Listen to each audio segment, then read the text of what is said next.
வணக்கம்.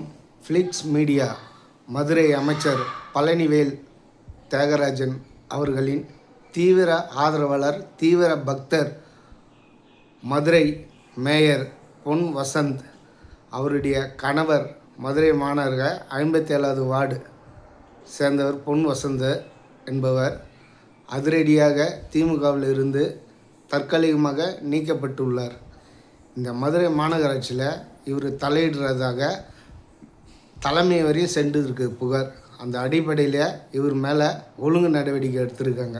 சரி, இந்த திராவிட மாடல் ஆட்சி சமூக நீதினு சொல்கிறாங்க, சமூக நீதி ஆட்சின்னு சொல்கிறாங்க. இப்போ மற்ற நகராட்சியில் அவருடைய கணவர்கள்லாம் தலையீடு இல்லையா? காஞ்சிபுரம் மாநகராட்சியில் பாருங்கள், மேயர் அவருடைய கணவர் யுவராஜ் தலையிடுறாரு. இது தலைமை வரையும் போயிருக்கு.